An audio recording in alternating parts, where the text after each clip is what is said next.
je vais vous parler du système de santé, mais peut-être je vais commencer en vous parlant de la santé tout court. Audrey Hepburn n'était pas la très belle actrice que nous avons tous connue, une femme remarquable qui s'intéressait aux autres et aux problèmes du monde. Elle était aussi quelqu'un qui a réfléchi à ce que sont les vies des hommes. Et elle disait au crépuscule de sa vie une phrase que j'aime beaucoup. Elle disait « Pour être heureux, il faut être en bonne santé et avoir une mauvaise mémoire. » Une belle leçon de vie finalement. Et peut-être un début de conférence un peu plus léger que la définition de la santé ou les définitions qu'on a pu connaître à travers les âges. En réalité, on a longtemps dit la santé, les médecins qui sont là le savent, c'est le silence des organes. Après, on a sophistiqué un peu la définition pour arriver à celle que nous propose aujourd'hui l'Organisation mondiale de la santé, qui en donne une vision plus large, faisant comprendre que la santé, ça va aussi jusqu'au bien-être, et ça englobe aussi non seulement la santé physique à laquelle on pense toujours, mais aussi la santé mentale, qu'on oublie trop souvent et qui a une place évidemment assez cruciale dans la vie des humains que nous sommes.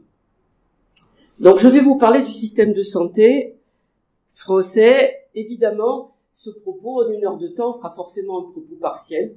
Vu l'ampleur du sujet, j'ai choisi quelques éléments qui sont, j'espère, ceux qui nous donneront des clés de compréhension de ce système un peu compliqué, malgré tout, il faut bien le dire. Et puis, un exposé forcément partial de l'expérience qui a pu être la mienne et que Maya a rappelé tout à l'heure. Juste un mot de commentaire, un dernier mot de commentaire avant de commencer. Je ne parlerai pas des sujets médico-sociaux, prise en charge des personnes âgées notamment et du handicap. Sur le volet personnes âgées, je crois que nous aurons dans l'année qui arrive un temps que nous pourrons y consacrer. C'est un sujet passionnant. Je vous assure que c'est intéressant, qu'il y a beaucoup d'innovations qui s'y passent et donc évidemment aujourd'hui je n'en parlerai pas. Mon propos s'articulera en 3 temps. Comment s'est construit notre système de santé? Quels sont les jalons qu'on a besoin de comprendre pour décrire ce que le système est aujourd'hui? Oui, c'est pas la peine d'occulter finalement, vous n'êtes pas obligé de lire des diapos. Je les ai mises parce que je sais qu'Antoine aime bien qu'on les mette sur son ordinateur, mais en réalité c'est pas nécessaire. Donc, comment s'est construit ce système? Qu'est-ce qu'on a besoin de comprendre? Dans un deuxième temps, on essaiera de le caractériser un peu. Ce système, qu'est-ce qu'il est aujourd'hui? Et enfin, nous esquisserons ensemble probablement, j'espère qu'on aura le temps d'échanger un peu, si c'est pas dans la séance, en tout cas on pourra le faire à l'apéritif ou lors du déjeuner, ce que pourrait être ce système demain, comment on peut imaginer de le faire un peu bouger, puisqu'on sait quand même aujourd'hui, et Dieu sait que les médias nous le disent souvent, qu'il y a un certain nombre de choses qu'il faudrait vraiment faire bouger. Alors, l'historique du système de santé, on pourrait remonter loin, bien sûr. Je vous ai mis là la photo de l'un de nos plus beaux hôtels du Haut, on en a beaucoup, vous le savez, en France. Ils sont magnifiques. On a des belles apothicaireries aussi. Tout ça témoigne du fait que l'histoire du système de santé remonte loin. Et je suis contrainte malgré tout de faire un raccourci assez saisissant, simplement en vous disant que notre système est l'héritier d'un système de charité. Dans l'hôtel Dieu les Hospices de Beaune, il y a une salle des pauvres, dont la dénomination à elle seule illustre que notre système de santé trouve ses racines dans la charité et l'assistance aux pauvres, et que il s'est construit petit à petit vers un système plus médical, vous le savez. Donc, raccourci assez saisissant pour arriver à la fin du XVIIIe siècle. Pourquoi? Parce qu'il me semble que c'est là que nous trouvons le premier élément historique qui est un marqueur du système contemporain, je dis bien contemporain, celui que nous vivons tous les jours.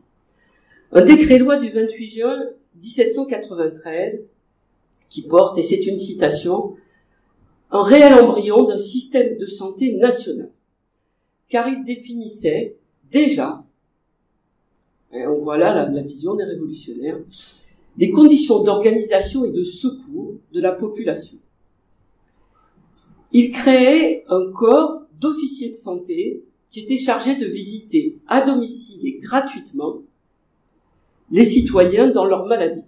C'était libellé ainsi. Et on voit quand même aujourd'hui, bien plus tard, que ce projet a du sens, d'aller visiter les malades à domicile et ceux qui avaient besoin. Un vrai projet social, réellement. Mais alors, une vraie révolution, encore une. La création d'un corps des officiers de santé. Ça a hérissé le poil, pour ne pas dire plus, de ce qu'on n'appelait plus une corporation, puisque les corporations, vous savez, ont disparu à la Révolution, mais le corps médical était absolument vent debout contre la création de ce corps d'officiers de santé formés plus rapidement que les médecins, 3 années seulement, pas diplômés des facultés de médecine, à l'inverse des médecins et des chirurgiens. Et donc, ces officiers de santé, qui ont quand même exercé pendant près d'un siècle, ont suscité une opposition farouche du corps médical qui ne s'est jamais démenti. Le corps médical voyait d'un mauvais œil à la fois l'intrusion de autres que médecins auprès des malades et le fait que l'État s'occupe d'organiser les soins. Vous sentez déjà venir qu'aujourd'hui, on a quand même quelques relents qui sont un peu de cette nature, nous y reviendrons, mais en tout cas, c'est de là que date l'animosité d'un certain nombre de professionnels de santé, libéraux en particulier, vis-à-vis de l'intervention de l'État dans l'organisation des soins. Alors, les officiers de santé, vous allez me dire, on en connaît tous au moins un. La littérature en a mis un en exergue, peut-être l'avez-vous oublié, mais vous le connaissez, c'est sûr. Monsieur Bovary, évidemment. Faut-il rappeler que Flaubert était fils de chirurgien? Ça a peut-être un peu influencé la vision péjorative qu'il donne de ce corps. Alors on se souvient du traitement du Pied-Bot, qui n'était pas une réussite, et du fait que finalement, ce personnage paraît un peu falot. Pour autant, il allait chez les pauvres. Pour autant, il était payé en nature. Et il était dévoué malgré tout. Les officiers de santé, on a essayé de les exterminer, mais on a mis longtemps à y parvenir parce que déjà, figurez-vous, il n'y avait pas assez de médecins. Ils voulaient déjà pas que d'autres fassent un certain nombre de choses auprès des malades, mais pour autant, quand même, ils n'étaient pas assez nombreux pour soigner les malades. Donc, au bout d'un siècle, malgré tout, la loi Chevandier a consacré le monopole de l'exercice des soins par les médecins et exterminé une bonne fois le corps des officiers de santé et tout ce qui pouvait ressembler à des non-médecins qui s'approchaient des malades. Nous le payons cher encore aujourd'hui parce que, à l'inverse de ce qui se passe dans d'autres pays, la délégation, ce qu'on appelle aujourd'hui la délégation de tâches, c'est-à-dire la façon dont des paramédicaux pourraient participer aux soins des malades, est en France très en retard. En réalité, par héritage de cet épisode-là. Alors, si on poursuit, encore une fois, raccourci historique saisissant, excusez-moi, mais c'est un peu l'exercice. Donc, au XIXe siècle, on passe de la charité à l'accès aux soins, finalement. Le soin devient un enjeu important. L'hôpital commence à se transformer, à plus être seulement lieu d'accueil, de prière et d'assistance aux pauvres. Et, dans le même temps, l'Église affirme sa place au XIXe siècle, on le sait. Et puis, un point important qui a aussi marqué notre système actuel. L'État se désengage au profit des municipalités. Et l'héritage de ça, c'est qu'aujourd'hui, les représentants des communes et des collectivités territoriales figurent dans les conseils de surveillance des hôpitaux publics. En réalité, c'est la logique et la continuité de cet épisode. Alors, ensuite, ce qui a compté beaucoup dans la construction de notre système, c'est l'émergence d'un système de protection sociale. Parce qu'en réalité, je vous parle des médecins du XVIIIe. Les médecins du XVIIIe, il ne faut pas oublier qu'ils avaient que des malades payants et que l'accès du coup à des soins était réservé à ceux qui pouvaient se les offrir la plupart du temps. Donc, évidemment, le cheminement a ensuite été un peu différent. Donc, d'où viennent les systèmes de protection sociale qui ont commencé finalement au début à la fin du XIXe, en tout cas, à être souhaités par un certain nombre de sociétés. Bismarck, le premier, ou en tout cas son régime, a eu la vision d'un régime de protection sociale. Il en a inspiré beaucoup d'autres, y compris le nôtre d'ailleurs. Et en France, on aime dire, on a une sécurité sociale depuis 1945. Très bien. Les Allemands ont un système de protection sociale depuis 1883. Et un système qui d'ailleurs nous a impacté, nous allons le revoir. Les Britanniques aussi, figurez-vous, avant nous, c'est quand même quelque chose. 1911, un système d'assurance maladie obligatoire. Le système allemand était obligatoire aussi. Donc, en France, pourquoi à ce moment-là, dès ce moment-là, on ne s'est pas posé la question? Eh bien, encore une fois, grosse méfiance de l'État. Un système de protection sociale, d'une manière ou d'une autre, il faut bien l'organiser. Et donc, une initiative étatique en France était mal reçue. Aussi bien le mouvement ouvrier que le corps médical, pour des raisons différentes, ne tenaient pas, au début du XXe siècle, à ce que se mette en place le système d'assurance maladie. Pourtant, arrive là-dessus la Première Guerre mondiale. Et en 1918, l'Alsace et la Lorraine connaissent le sort que vous connaissez, et conservent un système de protection sociale que Bismarck leur avait donné. Ce qui veut dire qu'il y avait en France deux régimes différents. L'Alsace et la Lorraine qui bénéficiaient d'un système de protection sociale, et le reste qui n'en bénéficiait pas. Alors, ça a commencé quand même à faire un peu cheminer les esprits. Pour autant, justement parce que les esprits commençaient à cheminer, les fédérations diverses et variées qui représentaient le corps médical, il y en avait beaucoup, dans les années 20, commencent à expliquer que l'intervention de l'État dans la mise en place d'un système de protection sociale serait très délétère. Et après de multiples discussions, alors j'ai mis, vous savez, sur la diapo, j'ai mis 1926-1928 parce que le cheminement a duré longtemps, mais grosso modo, même si on retient la date la plus tardive, 1828 est un jalon important qui marque l'adoption par une confédération de représentation médicale d'une charte du régime libéral qui est celle sous laquelle nous vivons encore aujourd'hui. Un certain nombre de ces principes n'ont jamais été discutés. La préservation du secret médical, pas de sujet là-dessus. Le libre choix du médecin, pas de sujet là-dessus en France non plus, jamais. Mais d'autres ont fait l'objet de beaucoup de discussions. Je vous en cite une qui va vous évoquer des choses. La liberté d'installation. Évidemment, aujourd'hui, c'est d'actualité. Au fil du temps, depuis cette date, chaque fois qu'on a voulu y toucher, ça a mis dans la rue tous les étudiants en médecine et bien davantage. Pour autant, elle demeure principe hérité du début du XXe siècle. Il y en a d'autres de cette nature, le paiement direct du patient. Vous vous souvenez peut-être que Marisol Touraine, en son temps, avait porté un projet de tiers payant généralisé. Mal lui en a pris. Ce projet a été remis aux oubliettes, c'était tout près de nous, au nom de ce principe, dont on sait malgré tout que, quelles que soient les rustines qu'on a pu mettre, la CMU, etc., la question du paiement des soins, en particulier avec le reste à charge tel qu'il est aujourd'hui, on en reparlera, peut être un sujet. Mais pour autant, nous vivons toujours sur les principes de la médecine libérale qui date de 1928. Alors après ça, comment s'est construit notre système un peu plus près de nous?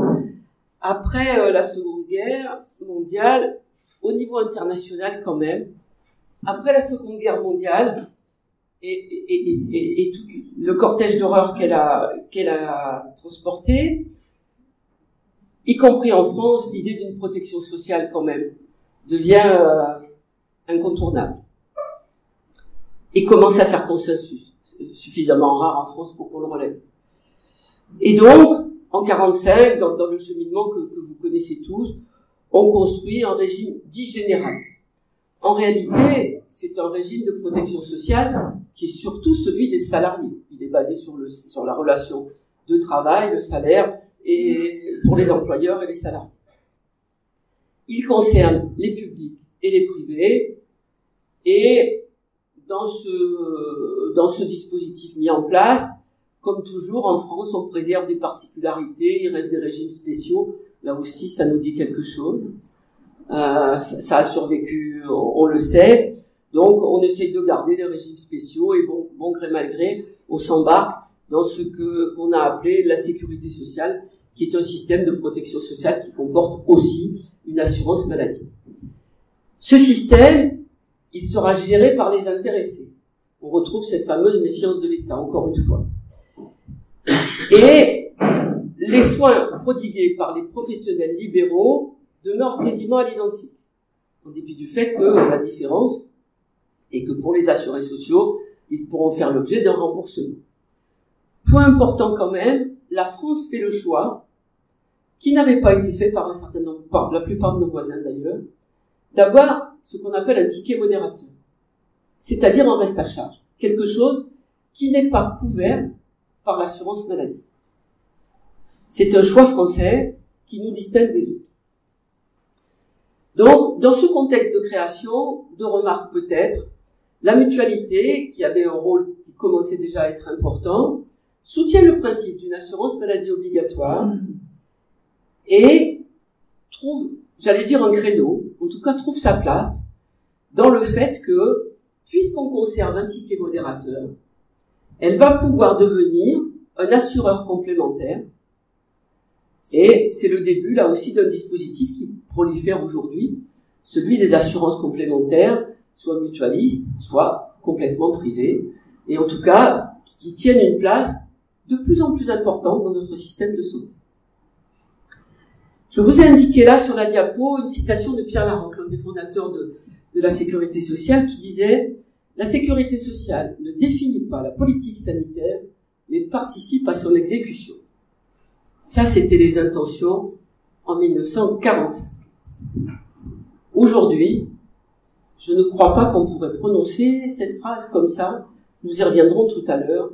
En tout cas, ce que je voulais évoquer là, c'est le fait que ça préfigure la place qu'a pris l'assurance maladie dans notre système de santé et l'importance qu'elle a eue et garde au fil du temps dans ce qu'il faut bien appeler la définition de la politique de santé, notamment par le fait qu'elle a la main, qu'elle est la seule à avoir la main sur le monde libéral. Alors, un point de discussion aussi, si on met en contrepoint notre système et qu'on le compare avec ce qui se passait chez nos voisins. En 1948, à peu près dans les mêmes années, les Britanniques mettent en place un système national de santé, le NHS, d'inspiration différente. Alors, j'ai fait figurer là une diapo qui compare deux systèmes que nous connaissons aujourd'hui dans différents pays.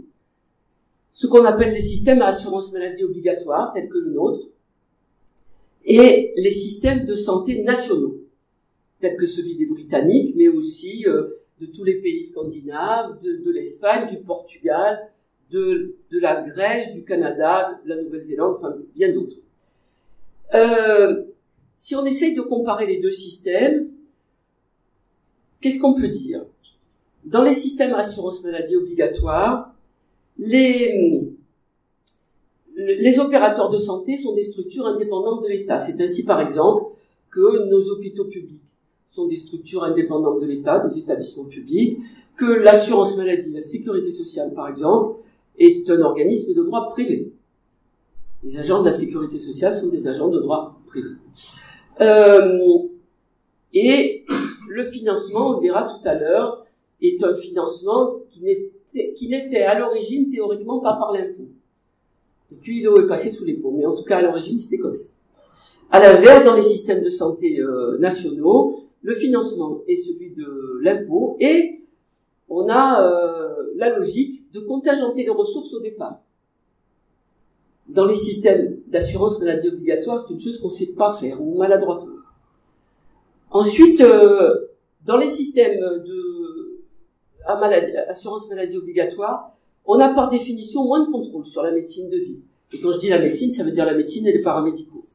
La liberté d'installation demeure à peu près partout. L'exercice, en particulier des praticiens, est un exercice beaucoup plus souvent isolé, alors que dans les dispositifs à système national, ce sont souvent des cabinets de groupe. Les médecins collaborent avec des paramédicaux dans un maillage territorial construit, et plus homogène que dans les systèmes où la liberté d'installation fait que, on verra tout à l'heure, on a une grosse disparité sur le territoire. Le paiement dans les systèmes à assurance maladie obligatoire est un paiement à l'acte.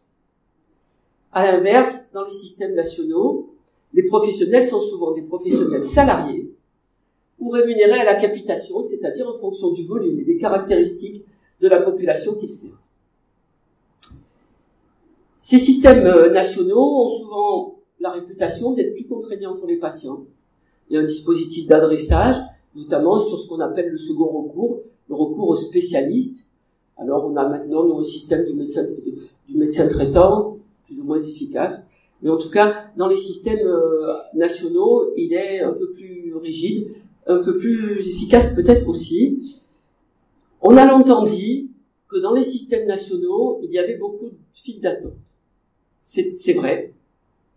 Il y en a eu longtemps beaucoup plus que chez nous. Les mesures aujourd'hui sont imparfaites. Je serai un peu moins catégorique. Quand on voit le temps qu'il faut pour avoir un rendez-vous chez l'ophtalmo, même chez le cardiologue, etc., etc. Vous connaissez l'histoire, j'en fais pas plus long. Sur la mesure des résultats, si on les mesure au travers de deux choses, ce que ça coûte et ce que ça produit, rien de très discriminant. Là aussi, on pourrait en parler des heures, mais pour dire court. La maîtrise des coûts est plus imparfaite dans les systèmes à assurance maladie obligatoire. Évidemment, puisqu'on ne contrôle rien a priori. Et que même si on contrôle le tarif unitaire, on ne contrôle pas le volume. Donc, pas besoin d'être donc là pour comprendre que le résultat de la multiplication fait que c'est difficile. Dans les systèmes nationaux, on travaille plus avec des enveloppes préfixées, c'est un peu plus simple. Mais évidemment, c'est pas forcément plus simple à gérer. Sur les résultats en termes de santé, là aussi, c'est difficile. Alors, on en redira un mot tout à l'heure, c'est difficile. Mais, en tout cas, la discrimination est pas très nette entre un système et l'autre pour une bonne raison, qui est que finalement, tous ces systèmes ont essayé de se croiser d'une manière ou d'une autre. C'est-à-dire que tout le monde a fait évoluer ses dispositifs pour essayer de rustiner, excusez-moi le terme, en tout cas d'améliorer un peu le système en s'inspirant d'autres expériences. Ce qui fait que la discrimination entre les résultats n'est pas criante. Un dernier mot de commentaire sur cette comparaison. Il y a quelques endroits où il n'y a aucun des deux systèmes. Les États-Unis d'Amérique. Le système de protection sociale aux États-Unis d'Amérique est entièrement privé. Modulo, quelques tentatives, vous avez su, Medicare, Medicaid, etc.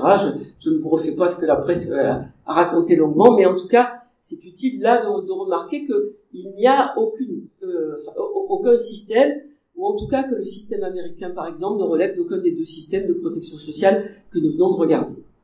Donc, comme quoi, on peut toujours, avec une concurrence sauvage, avec des gens qui ne sont pas couverts, avec des patients qu'on ne soigne pas, jamais, parce qu'ils sont quelque part, des trous dans la raquette.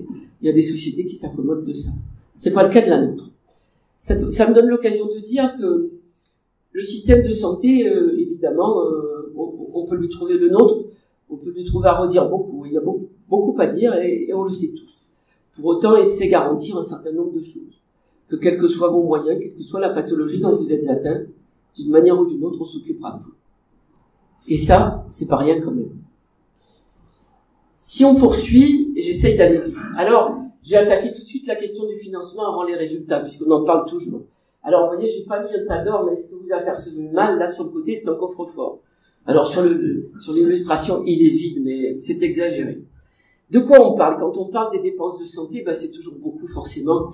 En réalité, si on regarde le dernier projet de loi de financement de la sécurité sociale, il est parti avec presque 257 milliards d'euros.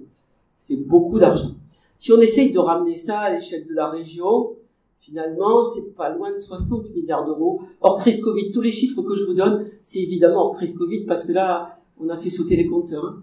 Mais et on peut pas utiliser cette référence-là pour avoir une idée du trend de dépenses du système de santé, mais en tout cas, grosso modo, en France, la santé, dans le projet de loi de financement de la sécurité sociale, ça représente plus de 250 milliards, évidemment. Qui pilote ça? Alors, on aurait tendance à dire ça pourrait être le ministère de la Santé. Ouh là là, pas que.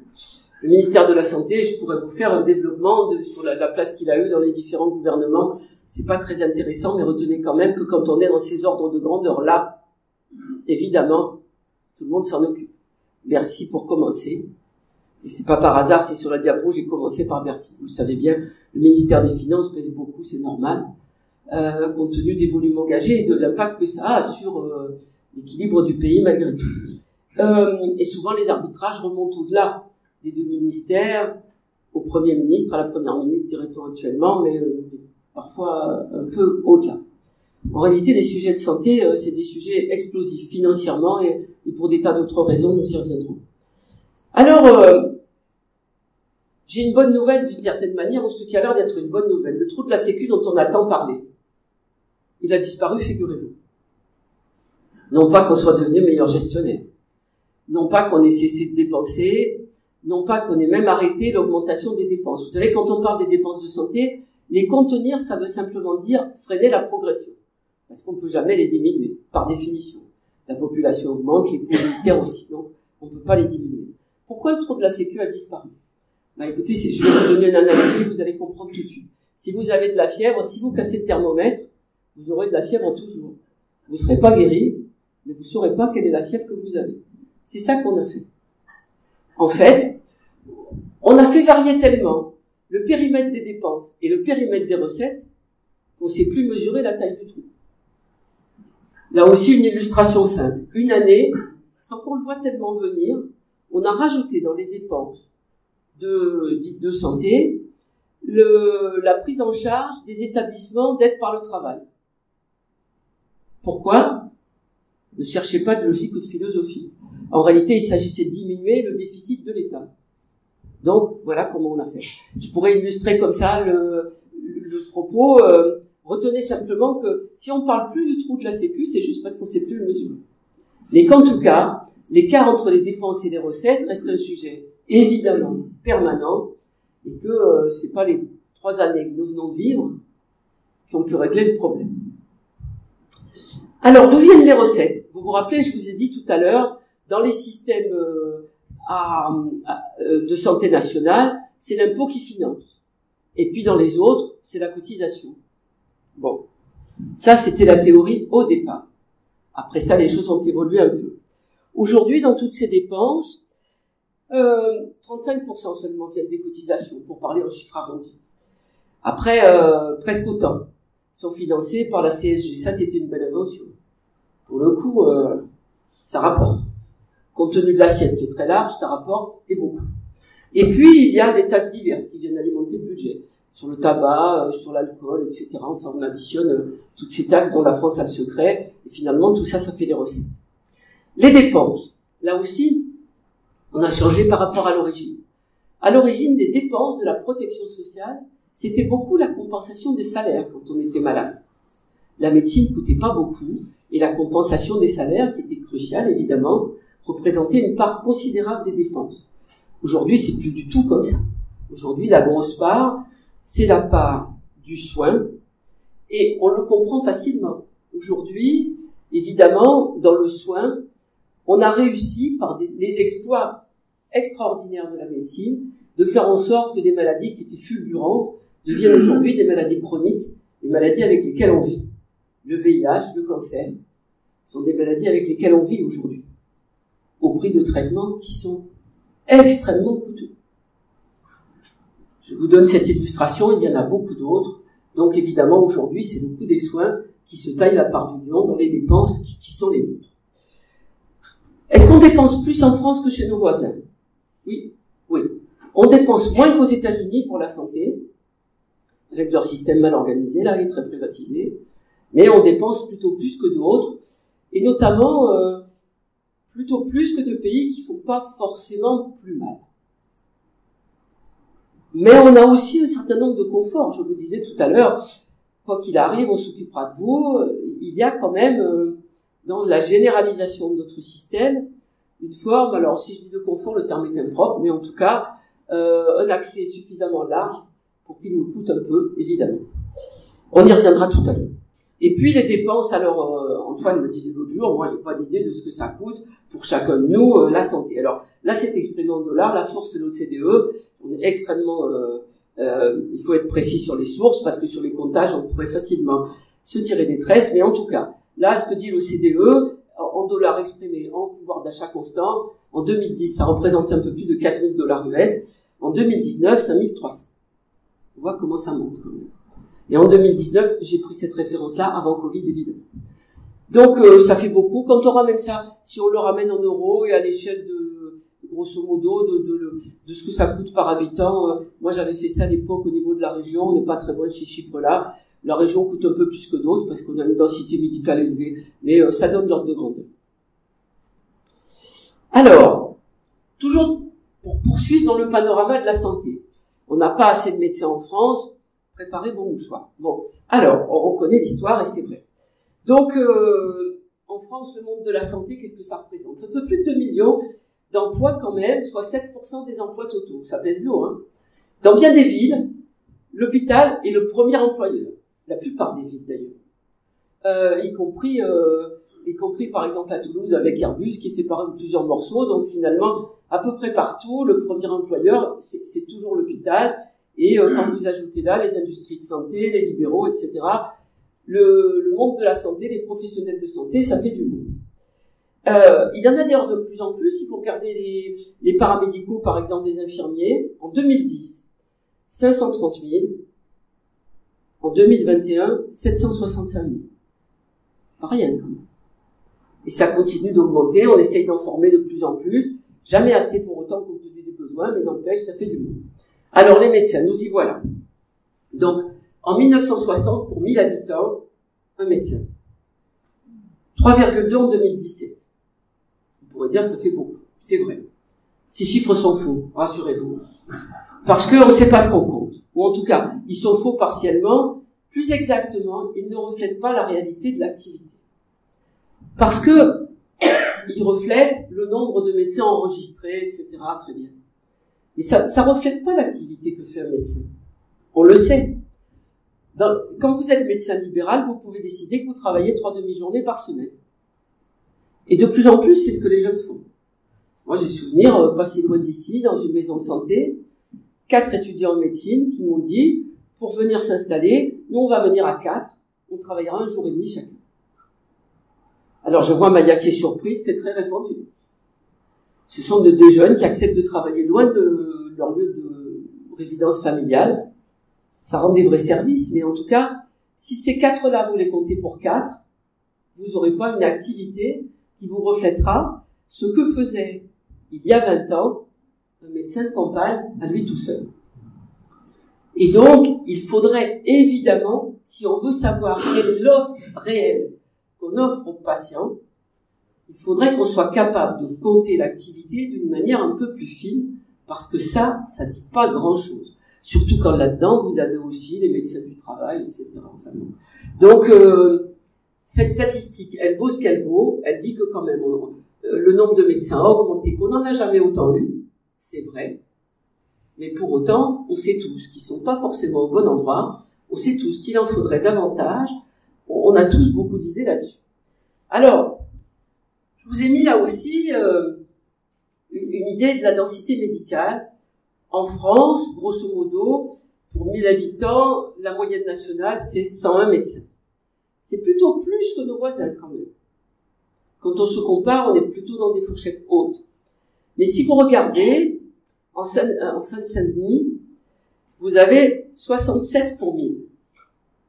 Dans l'Hérault, 140 pour 1000. Je ne sais pas si j'ai besoin de faire un commentaire. Mais sans doute pas. On comprend bien qu'évidemment le problème est de cette répartition territoriale non régulée est quand même dans l'offre de soins un vrai problème. Oui. Monique, excuse-moi, c'est pas 140 pour 1000. Oui. C'est 140 peut-être pour 10 ou 100 000. Oui, pardon. J'ai gardé pour 1000, oui. J'ai gardé pour 1000 pour être en référence avec le chiffre précédent. Mais ce que je voulais donner, c'est une idée de la différence entre le 67 et le 140. Pardon, oui. Merci. Donc, un autre point, le revenu moyen. Le revenu d'un généraliste, il est 3 fois la moyenne nationale, d'un spécialiste 5 fois. C'est pas extravagant, compte tenu des contraintes de la formation. Et c'est plutôt moins que chez nos voisins. Et par exemple, si on compare avec ce qui se passe chez les Britanniques, les médecins du système de santé national britannique sont plutôt mieux rémunérés que les nôtres. Et en particulier, un point qui est intéressant, sur la période récente, leur rémunération a été élevée significativement sur des objectifs de prévention. Je ne peux pas m'empêcher de me dire que ça, c'est intéressant. On essaye aussi aujourd'hui d'avoir dans la rémunération des médecins un intéressement à des objectifs de santé publique, la vaccination, etc., par exemple. Et je pense que c'est intéressant de regarder ce que les Britanniques ont fait avec une élévation, un intéressement significatif, avec l'idée de mettre un peu l'accent vraiment sur cet aspect qui est quand même assez essentiel dans le dispositif de santé. Je vais vite, mais on pourra y revenir naturellement tout à l'heure. Alors les résultats. J'aurais peut-être dû commencer par là, mais j'ai fait exprès de le mettre un peu plus tard, parce que finalement, dans le cheminement qu'on a, en particulier guidé par les journalistes, d'ailleurs on essaie toujours de se dire que on commence d'abord par s'occuper de l'argent, ensuite par la démographie médicale, et puis seulement après, on regarde les résultats. Les résultats, ils sont spectaculaires. Sur une période relativement brève, honnêtement, l'espérance de vie des femmes en 1880, il faut le rappeler, 40 ans. C'est pas loin de 1880. 40 ans. Aujourd'hui, plus de 85 ans pour les femmes. Près de 80 pour les hommes. On espère aller plus loin sur une espérance de vie en bonne santé, mais en tout cas, c'est une évolution spectaculaire. Les indicateurs, il y en aurait beaucoup d'autres, j'en ai choisi un autre que je trouve intéressant. 1880, 15%, et là c'est bien pourcent, de mortalité infantile. En 2020, évidemment, le taux s'est significativement réduit, et notamment dans les 50 dernières années, significativement réduit. C'est le traceur d'une amélioration spectaculaire, j'ai pas d'autre terme, de la médecine, et là aussi, il y aurait, on pourrait passer toute une journée à la décrire. En tout cas, aujourd'hui, on considère que tout ça va de soi, on s'habitue tellement à ces progrès médicaux magnifiques, mais il faut de temps en temps les regarder un peu.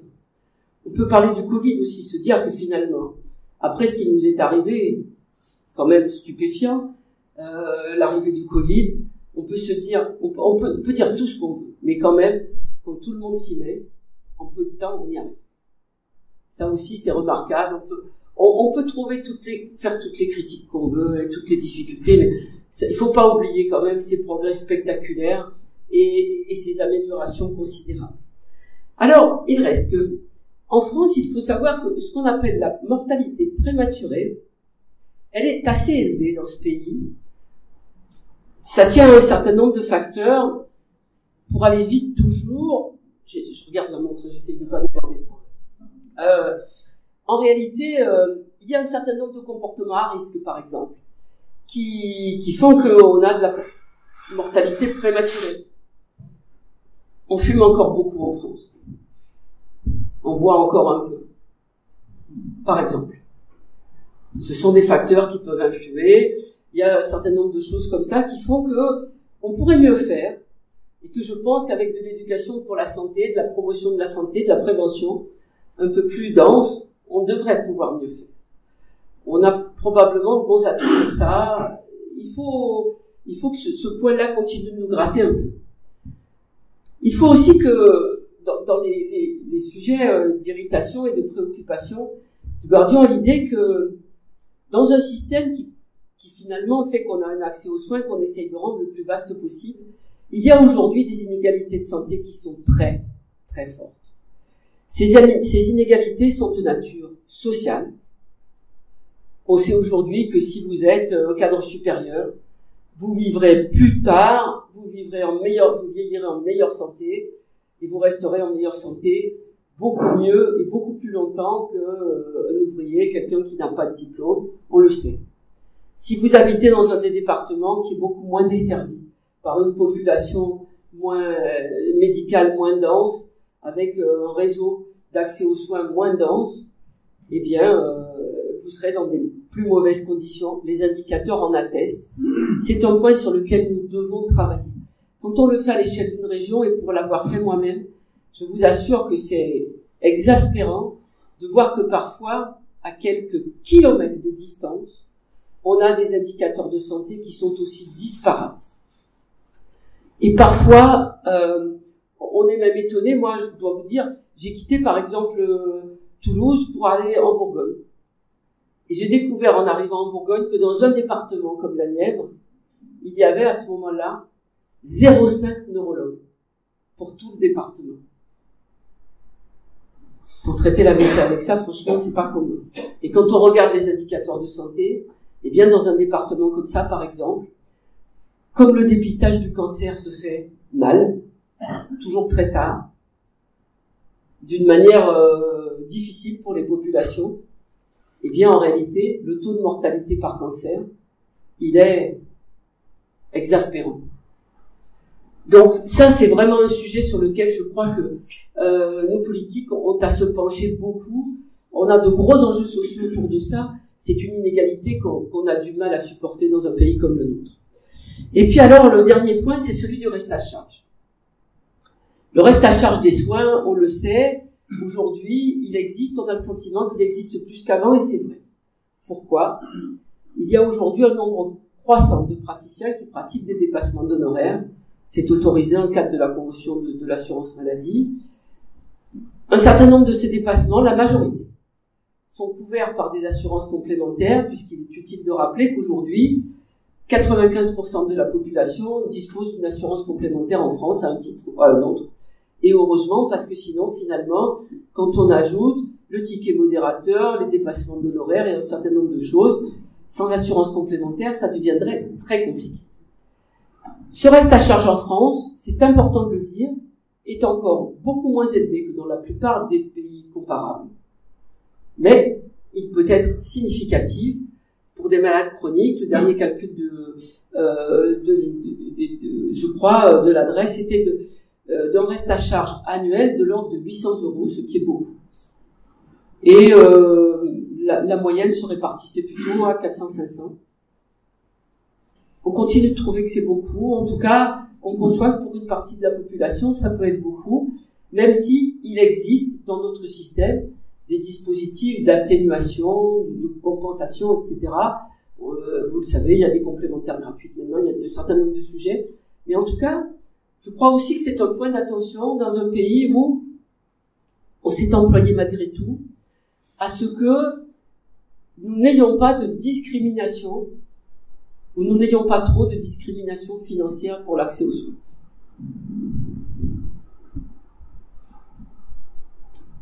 Alors, ce système de soins qui coûte tellement, qui est porteur de tellement d'enjeux, au niveau national, comment fait-on pour le réguler ? D'abord, est-ce qu'on le régule ? Il faudrait bien. On a du mal. Alors, l'histoire du trou de la Sécu vous fait comprendre qu'on a du mal à le réguler. Et on essaye de le réguler alors de différentes manières. On a tout essayé. On continue de tout essayer d'ailleurs. Alors, l'offre d'abord. Vous savez, dans un système économique, il y a toujours l'offre, la demande, on essaye de réguler tout ça. Alors, la régulation de l'offre. On a essayé de réguler les dépenses. Très maladroitement, je vais y revenir. On a essayé de réguler l'offre. On s'est dit, dans les années 80, on s'est dit on va former moins de médecins. Comme ça, c'est le même système que le thermomètre. Que ce thermomètre, vous ne serez plus malade. En réalité, donc, on voit maintenant qu'on continue de le payer, qu'on va le payer cher encore pendant longtemps. Alors, on a même inventé des choses. On a dit à un moment, vous savez, avant les années 80, les hôpitaux, par exemple, facturaient au prix de journée. Donc, vous opériez une appendicite, vous gardez un malade pendant 20 jours, vous facturez 20 fois la journée, une journée de chirurgie. Voilà. Ça avait l'avantage de la simplicité. L'inconvénient d'être n'importe quoi, évidemment. Donc, plus vous gardiez les malades, moins vous les soignez, plus vous encaissiez d'argent, c'était pas très vertueux.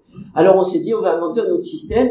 Tout ça, ça dépense beaucoup. Donc, on va inventer un budget global. On va dire, les hôpitaux, vous avez des budgets comme ça, vous restez là, voilà. et vous vous débrouillez avec ça. Alors vous avez X millions, enfin dans un hôpital, X dizaines, centaines de millions quand même. Voilà, vous avez 100 millions par exemple, et débrouillez-vous avec ça. Alors, du coup, que faisaient les gestionnaires? On se débrouillait avec ça. Donc ça veut dire qu'on régulait un peu l'activité. Et on disait de temps en temps aux orthopédistes, dites-vous arrêtez de poser des prothèses de hanche parce que là vraiment on ne peut plus les payer, vous les poserez au mois de janvier. Parce que là c'est le mois de décembre et c'est compliqué. Et c'était le système. Alors il y a toujours des effets pervers, il y a toujours des stratégies d'évitement, les économistes le savent bien. Ils ont fait beaucoup d'études pour le démontrer. Et la stratégie d'évitement là, elle a commencé à faire bouger le système. C'est-à-dire que les hôpitaux ont commencé à limiter leur activité et du coup, le privé commercial lui a fait sa place puisqu'il n'était pas soumis au même système. Donc ça veut dire que le système de régulation, il fuit un peu quand même. Il continue de fuir, d'ailleurs on le verra. Alors, pour exemple, je l'évite toujours, la régulation de la demande. Le ticket modérateur, on vient d'en parler, ça, c'est pas ça qui régule la demande. C'est pas ça qui fait qu'en France on va pas voir son médecin. De fait, on le sait. Alors on est en train d'inventer des franchises maintenant. On vous dit sur les boîtes de médicaments, 50 centimes, 1 euro. Vous avez probablement vu dans la dernière loi de financement de la sécurité sociale, il y a eu une discussion là-dessus, un pas en avant, un pas en arrière. Enfin bon, on a fini par dire la franchise elle sera au maximum de 50 euros par année. Grosso modo, on y tient. Ça réglera rien, on le sait. Ça augmentera un peu les recettes. Ça régulera pas. C'est pas un outil de régulation. Faut pas s'imaginer. Alors après, on a inventé ce système que les Britanniques appellent les gatekeepers. Ça veut dire que vous ne pourrez consulter un médecin spécialiste que si votre médecin traitant vous y envoie et vous serez obligé d'avoir un médecin traitant. Alors voilà un système qui marche bien, voilà. Donc votre médecin traitant, quand vous dites j'ai besoin de voir l'ORL, il vous y envoie, il n'y a pas de problème. Même si vous prenez rendez-vous avec l'ORL, si vous arrivez à avoir un rendez-vous, tant mieux pour vous, il va jamais vous demander autre chose que quel est le nom de votre médecin traitant. Ça fonctionne pas du tout, et ça fonctionne d'autant moins qu'aujourd'hui, je vous rappelle que nous avons 12% de la population qui ne trouve pas de médecin traitant. Donc, on peut s'imaginer qu'on régule, mais c'est pas avec ça, c'est pas un dispositif de régulation. Sur les recettes, finalement, c'est un vrai choix politique, ça, de se dire quel est l'effort que le pays fait, qu'est-ce qu'on décide de consacrer à la santé. Alors il y a des dogmes divers et variés là-dessus, on dit on arrête d'augmenter les taxes, c'est pas possible.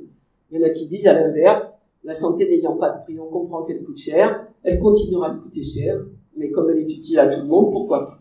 C'est un choix de société fondamental, ça. Vraiment. Que de se dire, quel effort on fait là-dessus. La réforme Juppé de 96 a institué un système qui était celui de faire voter l'ONDAM, l'objectif national de dépenses de l'assurance maladie, par le Parlement. C'est intéressant quand même. C'est un moment de débat sur ce que la représentation nationale considère comme utile dans les options de santé du pays. C'est un élément important.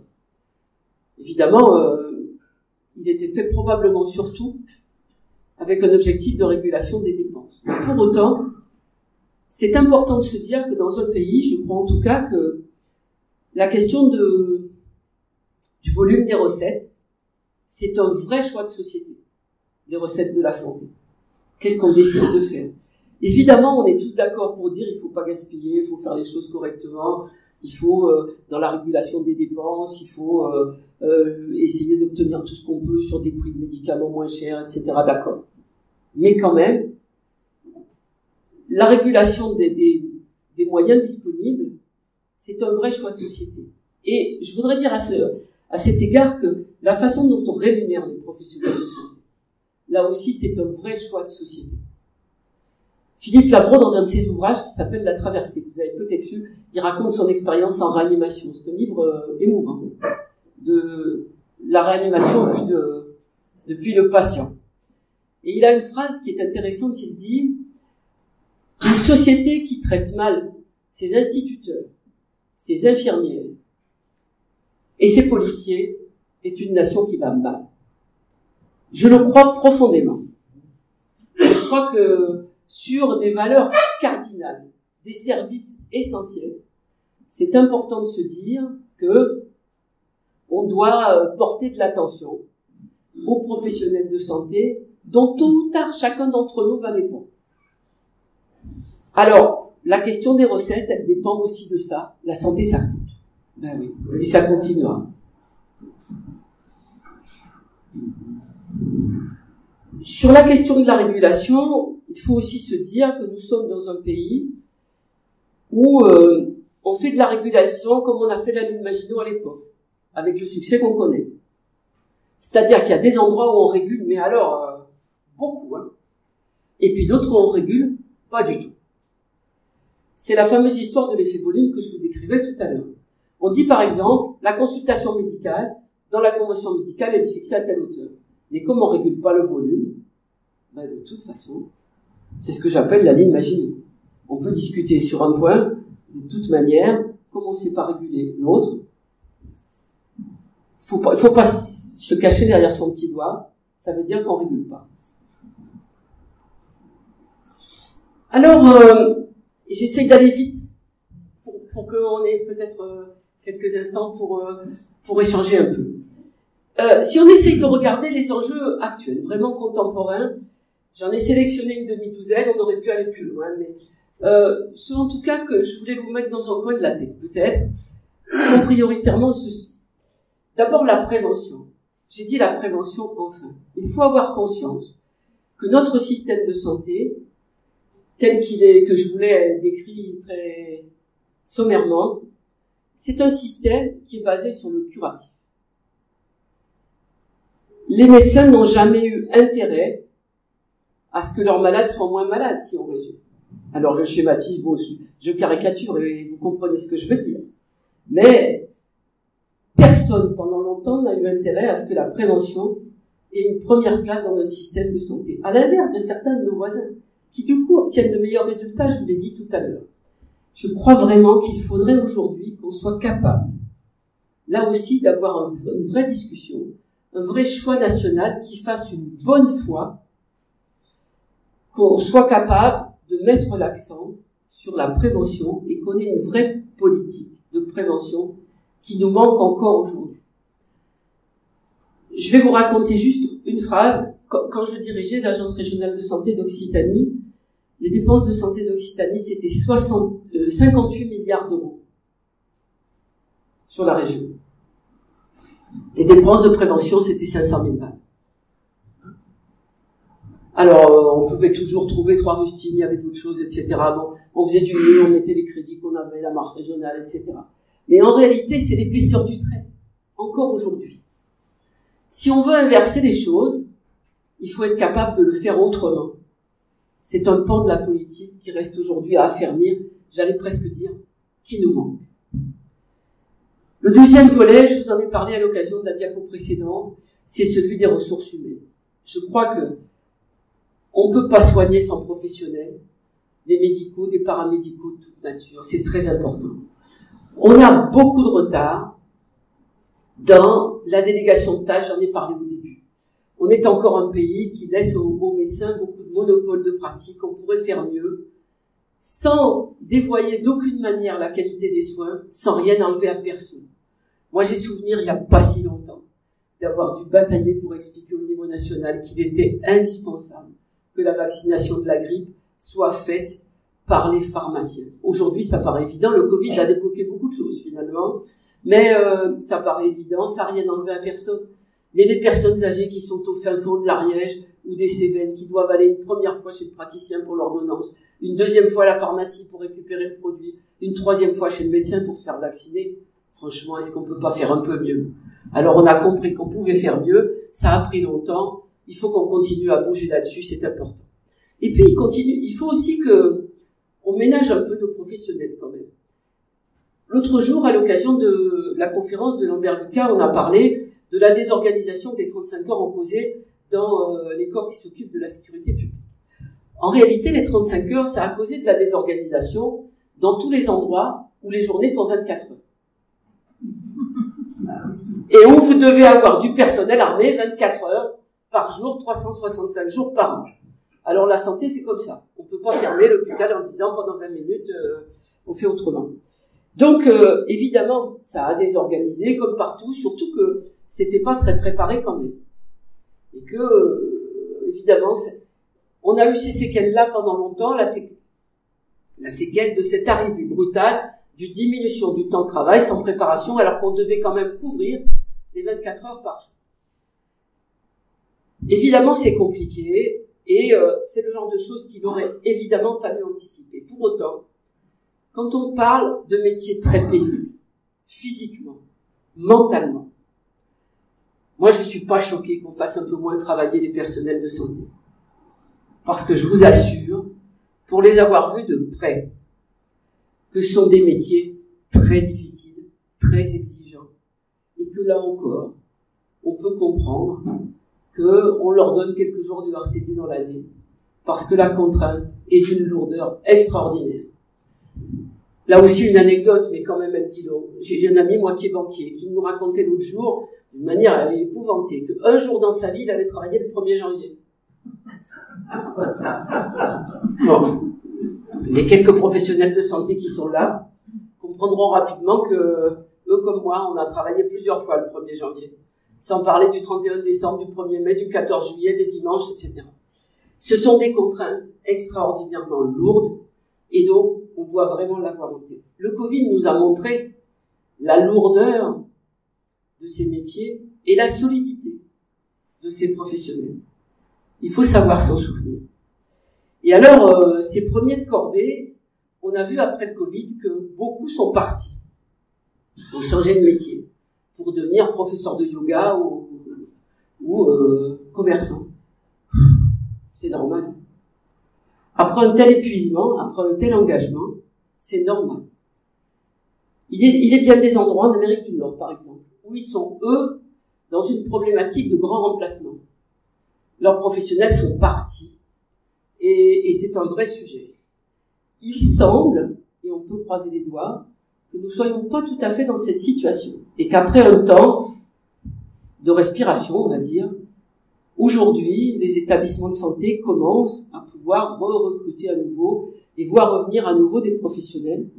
Peut-être faut-il se dire aussi que les accords du Ségur de la santé, les augmentations de salaire ne sont pas pour rien là-dedans. En tout cas, même si on n'est pas dans des difficultés extrêmes, la préoccupation des ressources humaines doit, de mon point de vue, rester le gros challenge de nos politiques de santé. Le troisième volet de nos problématiques contemporaines, c'est le numérique. Alors, le numérique dans la santé, il y en a partout, évidemment. Mais ça nous incite à réfléchir un peu. Alors, évidemment, ça infuse dans les pratiques. Longtemps, pour la télémédecine, on est resté assis sur le couvercle.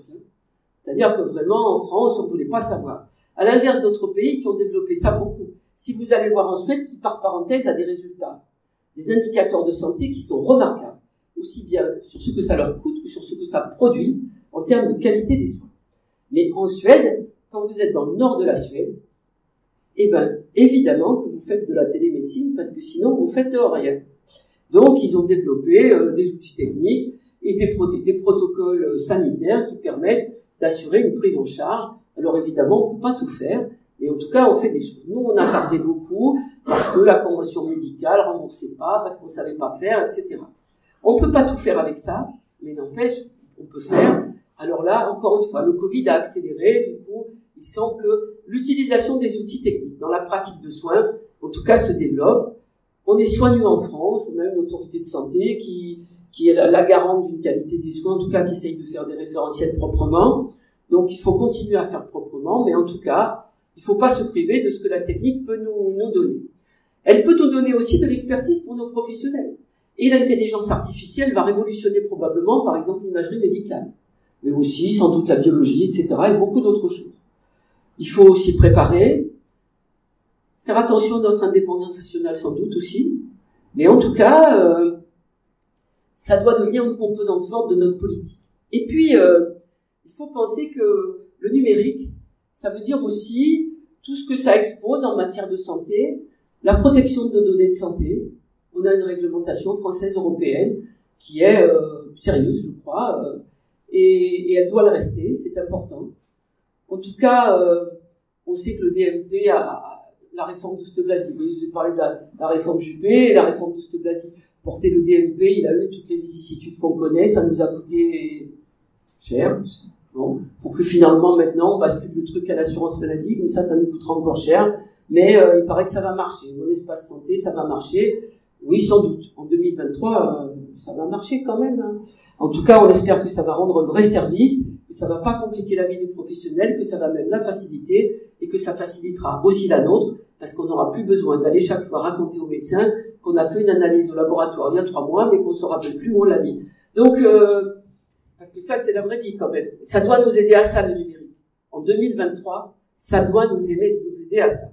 Et c'est pas possible que, au moment où nos voitures nous disent, quand vous tournez la clé, ça vous dit, la révision est dans 23 jours. C'est ce que m'a dit la mienne ce matin. Donc, et la vôtre aussi, peut-être de temps en temps. Comment on s'accommode du fait que on n'a pas de dispositif qui nous dit le vaccin du petit c'est dans 3 semaines, que le renouvellement de l'ordonnance c'est maintenant, etc. Donc tout ça finalement, ça doit faire partie de nos vies et le numérique doit en faire partie et la santé aussi. Et puis quand même, le numérique nous interpelle aussi parce que l'une des belles réussites de la santé en France, c'est pas une réussite publique, c'est Doctolib. Un dispositif qui s'est monté vite, avec une écoute client assez remarquable, et pour une fois la technique qui marche. Et oui, grâce à Doctolib, on a tous été vaccinés tranquillement, sans problème, on savait où il fallait aller, quel jour, etc. On peut toujours critiquer, mais n'empêche. Donc le numérique nous dit aussi que nous devons trouver les moyens dans notre politique de santé d'imbriquer le public, le privé, et de faire de la place à tout le monde, et qu'en tout cas, il faut, au XXIe siècle, savoir regarder devant. Le 4e volet, c'est celui de la démographie. Je fais vite parce qu'on en reparlera, mais en tout cas, nous avons plus de population en France, on le sait, elle augmente. Et puis surtout, on passe un tiers de sa vie après 60 ans.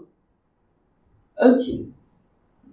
Du coup, ça va imposer beaucoup de choses dans la politique de santé, sur le soin, mais aussi sur le médico-social. J'en fais pas plus long. Et enfin, dernier point quand même, on peut pas s'empêcher... l'environnement. 2023, alors, on en parle là aussi, les journaux vous en parlent beaucoup. Juste un mot pour dire que quand même, la santé environnementale est un vrai sujet. Ça mériterait on en parle un jour. Je sais qu'Antoine est sceptique sur le risque du radon. Je voudrais redire à tous ceux d'entre vous qui habitent dans les Cévennes et sur un massif granitique que c'est un risque à prendre au sérieux. Bon, mais je vous raconterai ça à la pause si vous voulez. En tout cas, l'environnement, aujourd'hui on le sait, les liens entre l'environnement et la santé doivent être une composante majeure de notre politique de santé, partout et tout le temps.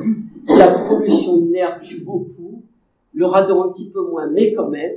Donc, je prends ces 2 exemples, mais vraiment, je suis très frustrée de ne pas pouvoir en parler davantage, mais l'heure avance, donc je fais court, je répondrai à vos questions si vous le souhaitez, ou on s'en reparle un jour. Et puis, dernier point dans les enjeux d'aujourd'hui, les leçons du Covid, quand même. Alors, du bien et du moins bien, on a tenu quand même. Le système de santé a tenu. Et très franchement, moi qui le connais bien et qui l'ai vu de près, à un moment, j'ai eu des doutes. Mais il a tenu. Grâce à des professionnels remarquables, grâce à des scientifiques qui ont été à la hauteur, et finalement, grâce à des dispositifs qu'on a su mettre en place, il faut le dire. Mais quand on regarde les choses en faisant un pas de côté, quand même, des crises, on en a tout le temps. Une chasse l'autre. Quand c'est pas la grippe aviaire, c'est le Covid. Quand c'est pas le Covid, c'est le sang contaminé pour aller plus loin. De toute façon, il continuera d'y en avoir. Dès qu'on peut imaginer et dès qu'on n'imagine pas.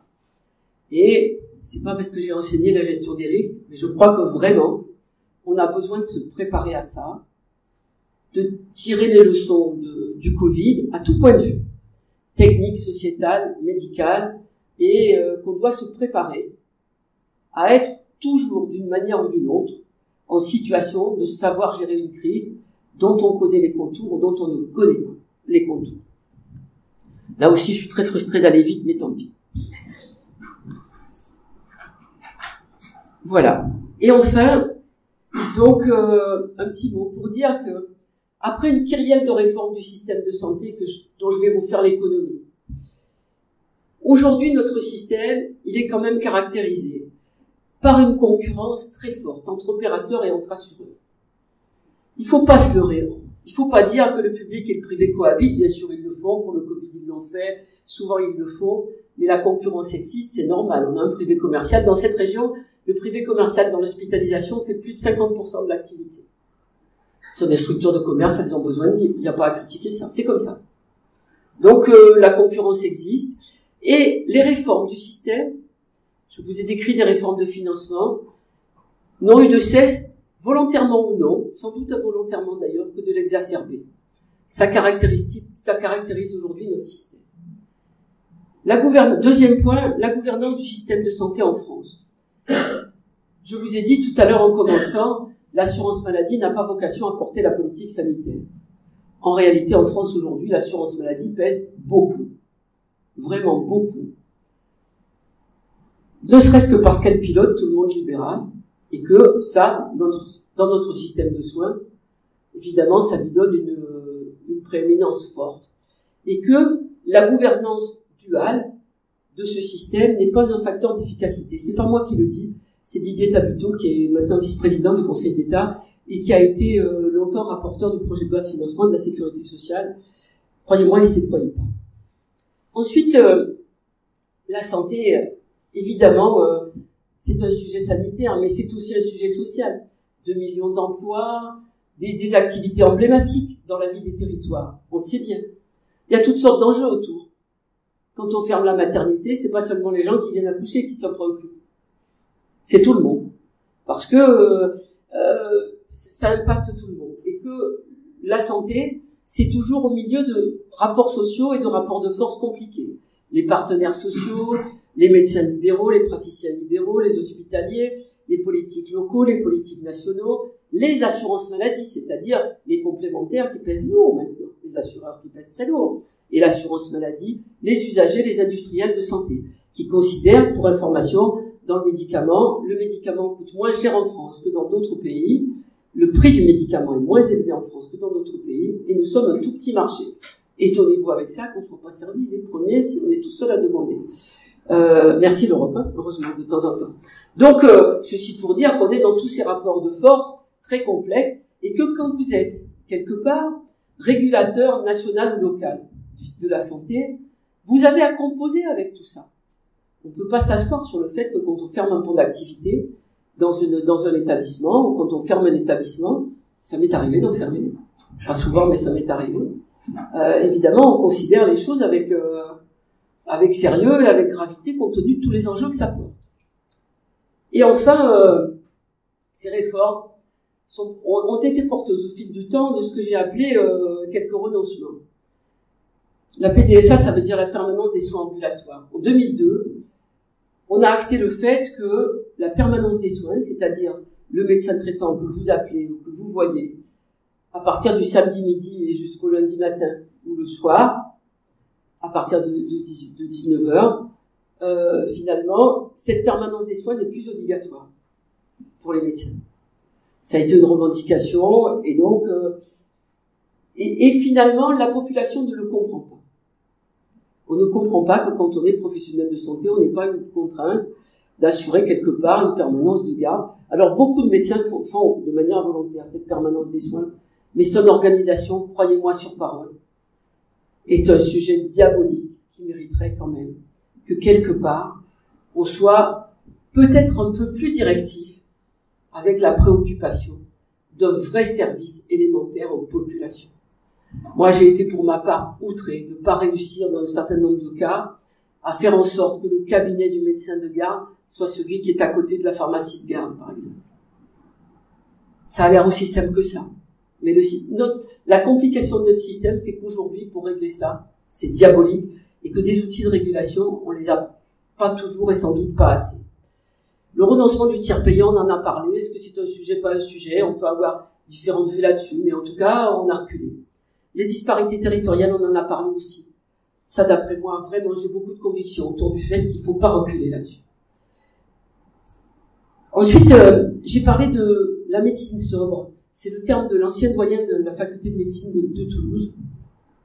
Et je trouve que c'est important, ça. La médecine sobre, c'est celle du juste soin. On fait tout ce qui est nécessaire avec un référentiel de qualité. La science aujourd'hui donne un référentiel, elle sait le faire dans un certain nombre de cas. Elle dit ce qu'il faut faire, et ce qu'il faut faire, c'est pas moins, c'est pas plus. Ça, c'est un pacte social intéressant, je trouve, que de se dire qu'on essaye de viser un soin qui pratique une médecine sobre, qui ne gaspille pas, qui ne dépense pas, mais qui fait tout ce qu'elle a à faire en référence aux bonnes pratiques. La liberté d'installation, on en a parlé, les médecins traitants pour tous, on en a parlé. Et donc je terminerai en vous disant que peut-être quelques pistes pour avancer. Ça, c'est mes convictions. Soigner les soignants, je vous l'ai dit. Rétablir de l'équité. On ne peut pas admettre que dans un certain nombre de cas, vous ayez par exemple toutes les contraintes d'un côté et les hautes rémunérations de l'autre. J'ai eu cette discussion l'autre jour avec un radiologue hospitalier qui me disait, moi, si je pars dans le privé, je ferai plus de garde. J'arrêterai d'être enquiquiné avec les gens qui arrivent aux urgences et qui perturbent tout mon programme et qui font que j'arrive chez moi à des heures pas possibles et qu'une fois que j'y suis, je suis obligé de revenir à l'hôpital. Et je gagnerai 4 fois plus sans déménager. Ça, c'est pas possible. Un jour, il faudra avoir le courage d'adresser cette question-là. Parce que la difficulté, on peut la comprendre, l'inéquité, dans la durée, on peut pas. Je crois aussi qu'il faut poser les vraies questions et faire des vraies analyses. Je vous disais, on dénombre les médecins, on ne sait pas l'activité, on met pas ça en rapport de l'activité qu'ils font, par exemple.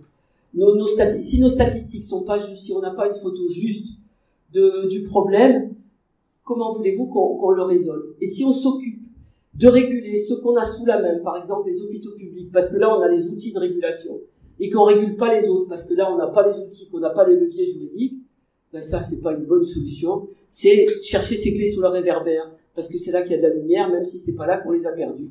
C'est ça qu'on fait de temps en temps, et quand même il faut être un peu lucide. Et puis je crois vraiment que les principes, les dogmes de 1927, peut-être il faudrait les re-questionner un peu. En tout cas, les dogmes, c'est pas très bon. Et aussi, pour finir, se poser ce qui, pour moi, est la vraie question. Le système de santé, il est fait pour qui? J'ai l'impression que la réponse va un peu de soi et que dans un système qui est aussi compliqué que ce tableau-là, et dont les évolutions sont aussi compliquées, quand on veut faire bouger le système de santé, c'est comme d'attraper le Mikado qui est tout dessous, là. La réforme des systèmes de santé, c'est comme ça. On a besoin d'attraper le bâton qui est tout dessous et on a bien peur de faire bouger les autres. Je crois quand même que l'enjeu, c'est ça. Merci de votre attention.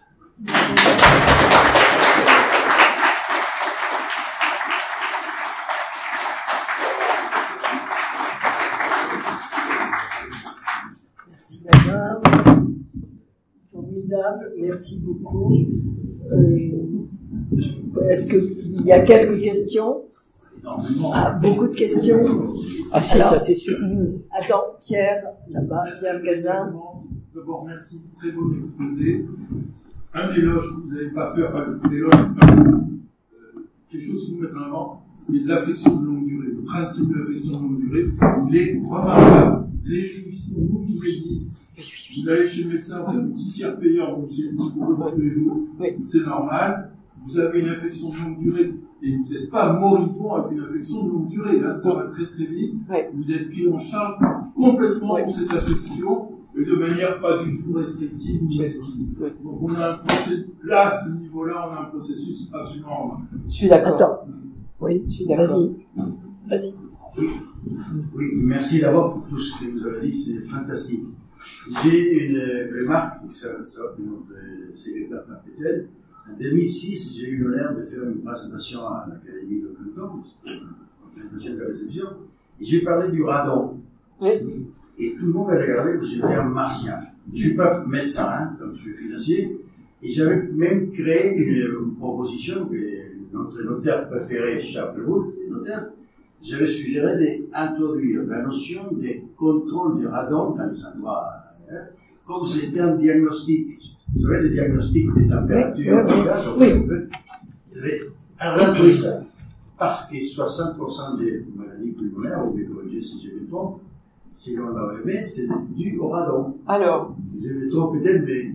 Je vais compléter votre propos en disant ceci. Il est aujourd'hui obligatoire dans certaines zones qui sont identifiées comme ayant un sous-sol granitique en particulier, dont la vôtre, monsieur le secrétaire perpétuel, même chez toi.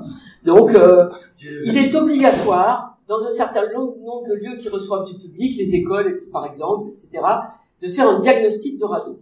Et l'Agence régionale de santé fait des campagnes de distribution d'appareils de mesure qui sont installés, qui peuvent être disposés dans les logements pendant une durée appropriée. Ensuite, on renvoie le dispositif et on vous dit si votre logement est exposé ou non. Je voudrais dire que les façons de traiter ça sont extrêmement simples. Il suffit d'ouvrir la fenêtre. Oui. Et en réalité, la raison pour laquelle ce problème est aujourd'hui important, oui, je vous ai vu, Jean-Pierre. La raison pour laquelle ce problème est aujourd'hui important, c'est que longtemps, dans les logements, l'isolation était un peu rustique, on va dire. Et tant qu'il y avait du jour sous la porte, ça marchait très bien, le radon partait tout seul. Aujourd'hui, on a des maisons plus isolées, le radon se stocke à la fois quand on est absent et qu'on n'ouvre pas le logement pendant longtemps, et puis il se stocke aussi parce que l'isolation du logement fait qu'il reste. Donc 10% des cancers du poumon sont imputables au radon, et donc c'est très important de savoir que ça existe, et donc c'était le petit message de santé publique locale. On en reparle quand vous voulez, mais vous avez raison, c'est un point important. Pour compléter ça, je me suis renseigné combien ça coûtait là. Pas cher du tout. Pas cher du tout. Monique m'en a fait acheter. Voilà. Voilà. Allez, Jean-Pierre. Alors merci Monique pour cet exposé. Il y aurait 1000 choses, 1000 questions à poser, 1000 choses à dire. Le radon, moi je serais très prudent parce que la radioactivité c'est comme de tout.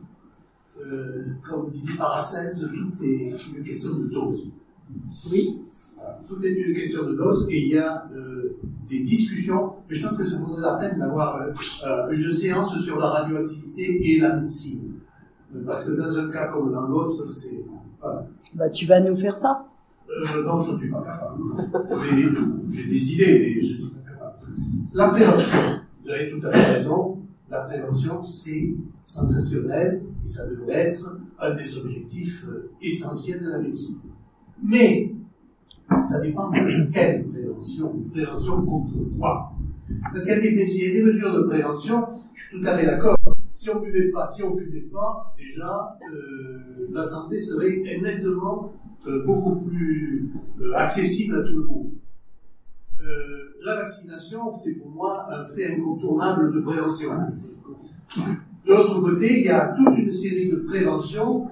Je pense par exemple aux statines pour le cholestérol, dont les effets ne sont pas tellement démontrés, et puis prendre des pilules pendant 25 ans de sa vie pour pas... Bon, on peut toujours dire, oui, mais j'ai pas fait d'accident vasculaire cérébral, mais l'aurais-je fait si je l'avais pas pris voilà, il y a des politiques de prévention qui sont évidentes, et déjà, si on faisait l'éradication du tabagisme, ça serait bien. Il y en a d'autres qui sont beaucoup plus hypothétiques. Alors, si je peux me permettre, je voudrais revenir, moi, sur un des facteurs clés de l'évolution de la santé dans le monde, c'est la définition qu'elle a donnée de l'OMS. Pour moi, cette définition est particulièrement dangereuse, parce que lier le bien-être à la santé, ça ouvre la porte à toute une série de comportements et d'hystérie, finalement, qui font que, à l'arrivée, vous voyez pas la différence qu'il y a entre vraiment la santé. Moi, j'aimais bien la santé, c'est quand les organes se perdent. Et pour moi, c'est la meilleure des définitions. Je voudrais revenir aussi sur le nombre de médecins. Montpellier est un désert médical, essayez d'avoir un rendez-vous chez un cardiologue quand le vient d'arriver, vous mettrez 1 an pour avoir un rendez-vous. Bon, moi je... 6 mois, donc. Je demande, hein, mais 6 mois dans le privé, 1 an dans le public. Je vais le faire l'expérience. Donc il y a des déserts médicaux partout. Et pourquoi il y a des déserts médicaux? Parce qu'on n'a pas formé assez de médecins. On n'a pas formé assez de médecins parce que d'abord, M. Juppé avait dit, ce que vous avez rappelé tout à l'heure, moins il y aura d'offres, moins il y aura de demandes. Ce qui est une absurdité, on s'en aperçoit, et on va vivre avec longtemps. Parce que la démographie médicale a changé. À l'époque où je faisais mes études, il y avait 10% ou 15% de jeunes femmes qui... Je peux pas laisser dire ça. Et maintenant... Finissez votre phrase, mais je veux rebondir là-dessus. Et maintenant, il y a à peu près entre 55 et 60% des étudiants sont femmes. Je trouve que c'est très bien, mais il faut quand même se dire que une femme qui choisit l'exercice de la médecine, elle va privilégier des réductions d'horaires, elle aura des arrêts de maladie, des congés de maternité, elle aura ci, elle aura ça, et il aurait fallu... Je ne suis pas contre le fait que les femmes aient investi dans la profession médicale. Je suis contre le fait qu'on n'a pas anticipé les conséquences de ça. Je suis pas sûr. Le nombre d'étudiants. Cher Jean-Pierre, je vais vous reprendre sur 2 choses. Oui. D'abord, alors, j'ai fait la même expérience pour le rendez-vous de cardiologie. Je suis d'accord avec vous sur le délai. Je ne peux pas pour autant vous laisser dire que Montpellier est un désert médical. Ça, honnêtement, quand on regarde les chiffres, par rapport à bien des endroits, je pense que seule la Côte d'Azur peut rivaliser, et encore dans ces beaux quartiers. Donc, Montpellier n'est pas un désert médical, mais pour autant, comme je le disais, le fait qu'il y ait un nombre de praticiens, y compris de spécialistes, parce qu'en densité de spécialistes, là, on est quand même dans le confort, il faut bien le dire, par rapport à peu près tout le reste du pays. Donc, ça n'est pas un désert médical, mais pour autant, l'accès à un rendez-vous reste un sujet compliqué. Parce que, et ça, je vais rebondir sur le 2e point, non pas à cause de la féminisation de la profession médicale, qui a sans doute permis, à mon avis, d'élever le niveau, mais là, c'est une petite plaisanterie pour rebondir